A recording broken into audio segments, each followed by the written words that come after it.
Ang sakit na talaga. Ma, idala mo na ako ng ospital. Hindi ko na kaya. Ako po si Kerwin Mercado Calotes, 36 years old, from Bohol. Isa po akong OFW as second commis chef. Yung niluluto ko, hindi ko naman masyadong kinakain kasi dun sa UAE, more on Arabic food. Pag uwi ko ng bahay, magluluto ako ng sarili kong ulam. Maaalat talaga. Kahit sayo, dinuguan, corned beef, instant food. Kahit na kumakain ako ng toyo, nagsasawsaw pa rin ako ng toyo. Pag sa OFW ka, ang gusto kasi na magkain, yung madalian lang. Doon nagsimula yung struggle ko. Noong una, akala ko lang simpleng sakit lang. Feeling ko lang siguro, lamig lang.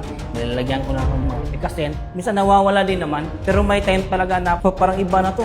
So, nung umuwi ako ng Pilipinas noong 2024, ng June, so yung bisyo ko na uminom ng alak kasama ng mga barkada, kumakain ng pulutan ng mga tikya ng maalat, ganun pa rin. Yung lifestyle ko dati, hindi ko binago. Kasi feeling ko, bakit naman ako magkakasit? Ang bata ko pa. Tapos, dumating din yung time talaga na tagiliran ko, masakit na. Tapos yung dito, masakit na rin.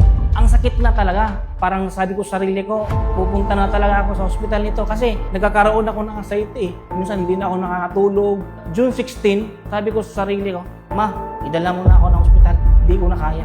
Gano'n ba kasakit? 1 to 10, sabi ko. 11, 12, dalhin mo na ako. Tapos nagtawag ng ambulansya sa amin, alas 7 ng gabi, nagpunta yung ambulansya sa amin. Sabi ko, ganito pala yung feeling pag nagwawangwang yung mga busina. Sabi ko, ang hirap pala ng ganito. Ako yung tao na matiisin, pero yung time na yung umiyak talaga ako as in sobrang sakit talaga. So, parang pinipiga yung damit. Ganun sobrang sakit. Doon na ako parang kinabahan ako. Kinabukasan, nung pupunta ako sa ultrasound na room, tinatagilid ako, nilalagyan ng Sir, dito yung masakit. Sir, no, sabi ko, may nakita na siguro. Nung narinig yung kidney stone sa right, sabi ko kay Lord, pagalingin mo na ako. This time, magbabago na talaga. Babaguhin mo talaga yung buhay ko. Yung kinabukasan po, sobrang sakit na naman. Hindi ko na kaya talaga. May nakita kong kidney stone na testimony, yung taga Bohol, sabi ko, ginitong din sa akin Ma'am, pwede ba kitang puntahan dyan?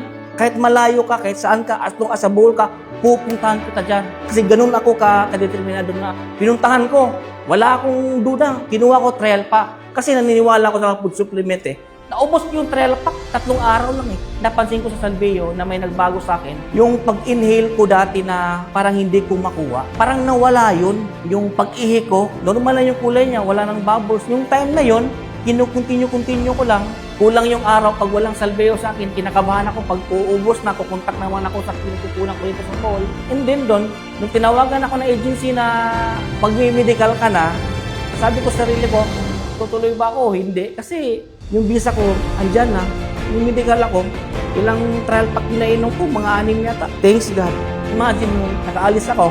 Then, ang ganda ko doon, abot-abot ko ng US. Kaya, ngayon, papasalamat ako unang-una kay Lord. Nabigyan pa ako ng pag-asa Nakakatulog na ako ng maayos. Yun yung pinaka-best para sa akin. Hindi naman ganun kadali ng pag-medical pag lumabas na ibang bansa. Ibig sabihin, masasabi ko talaga na natulungan ako ng Salveo. Bumalik yung dating sigla ko. Salveo, salamat kayo, dako. Dahil nag-abot ka, dire.